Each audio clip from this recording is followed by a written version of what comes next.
Titrasi asam basa. Titrasi sendiri merupakan suatu analisis kuantitatif di mana di sini dapat menentukan kuantitatif atau jumlah kandungan dari zat yang terlarut. Nah, teknik ini itu membutuhkan reaksi kimia yang lengkap antara analit atau titran dan juga reagennya atau titran.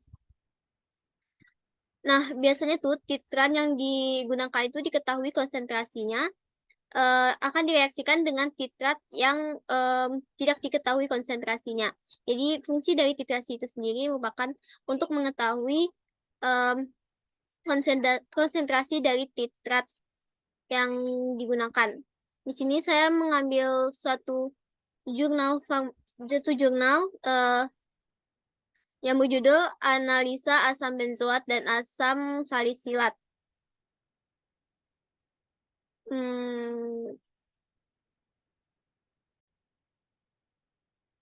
Di mana jurnal ini merupakan jurnal kebidanan Malahayati yang berindeks Sigma 4. Nah, di jurnal ini merupakan bertujuan untuk mengetahui apakah kadar dari asam benzoat dan asam salisilat di dalam obat panu ini yang dijual tersebut apakah sesuai ataupun tidak dengan kadar yang tertera pada etiketnya. Nah, asam benzoat sendiri pada konsentrasi 0,2%, baik dengan penggunaan jangka panjang maupun jangka pendek, dapat menimbulkan keracunan ringan sampai akut seperti iritasi kulit disertai kemerahan dan juga nyeri. Serta dapat menyebabkan dermatitis mulai dari eritema hingga urtikaria. Nah, di sini untuk menentukan kadar asam benzoat dilakukan dengan titrasi asam basa, sedangkan kadar untuk menentukan kadar asam salisilat itu digunakan spektro UV. Sehingga kita lebih menekankan pembahasan mengenai kadar asam benzoat. Di sini dapat dilihat bahwa sampel yang digunakan itu ada dua, yaitu sampel A dan sampel B, dengan yang diproduksi dari PT yang berbeda. Yang pertama itu Kalbe Pharma dan juga Saka Pharma. Lalu di sini ada sebelum dilakukan uji kuantitatif, dilakukan identifikasi organoleptik. Dapat dilihat ini bentuknya keduanya cair, warnanya itu yang pertama itu coklat, yang kedua itu ungu jernih, dan baunya sama-sama menyengat. Lalu dilakukan uji kualitatif, di mana untuk asam benzoat itu direaksikan dengan H2SO4. Di dalam kedua sampel didapatkan hasil yang positif mengandung asam benzoat. Lalu dilakukan uji kuantitatif untuk mengetahui kadar dari asam benzoat di dalam obat panu ini. Nah, untuk kadar asam benzoat ini didapatkan konsentrasi rata-rata itu 4,3 dan juga 4,4. Sedangkan komposisi di dalam etiketnya itu ada 4%. Dapat disimpulkan bahwa kedua sampel ini memenuhi persyaratan di etiket. Nah, bagaimana sih reaksi titrasi asam basa yang terjadi pada penentuan kadar asam benzoat pada sampel obat panu ini? Dapat dilihat di sini.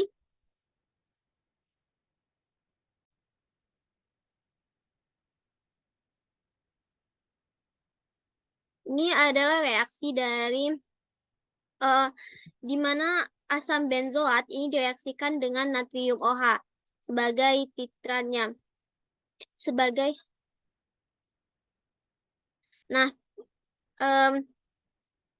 asam benzoat ini nantinya akan terjadi reaksi penetralan, di mana akan terbentuk garam natrium benzoat dan juga air. Nah, pada proses ini itu terjadi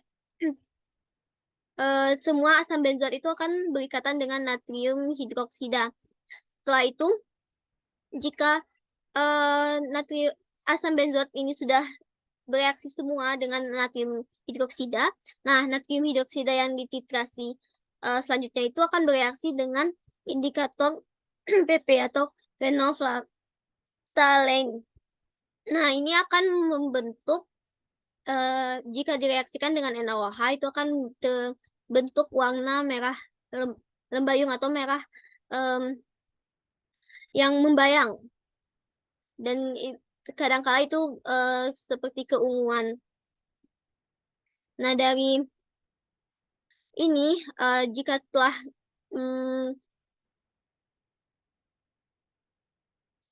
telah terbentuk warna merah lembayung ini, itu titrasi dihentikan.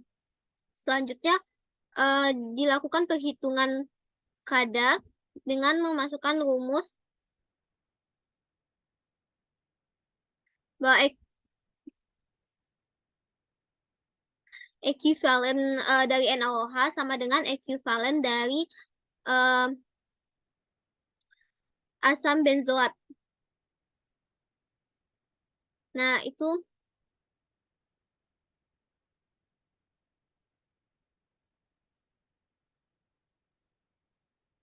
ekuivalen dari asam benzoat sama dengan ekuivalen dari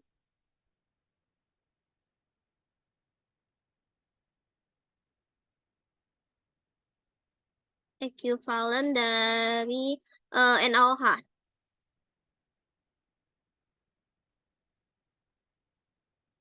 Nah, ekuivalen sendiri itu dapat dikatakan bahwa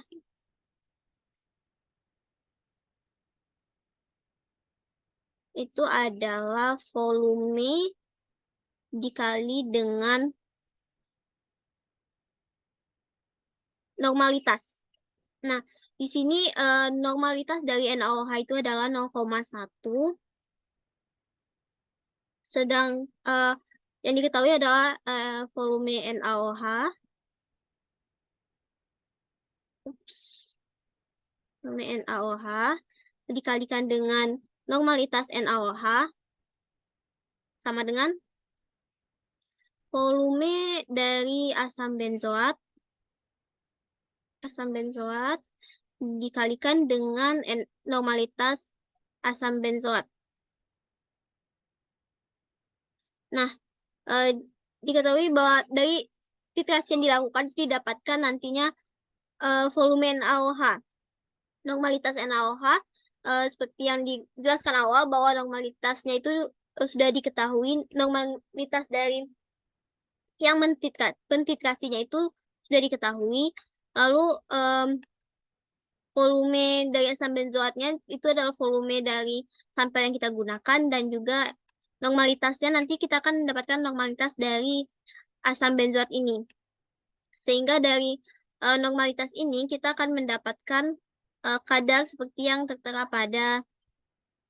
Nah, normalitas nanti kita akan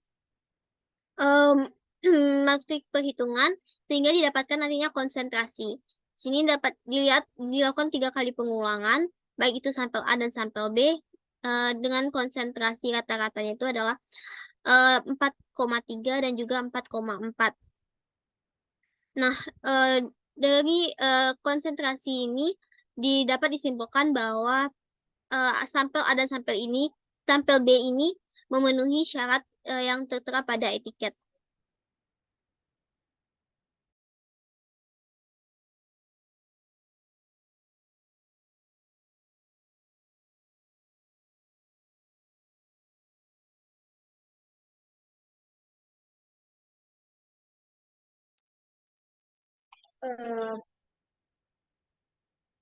Titrasi asam basa.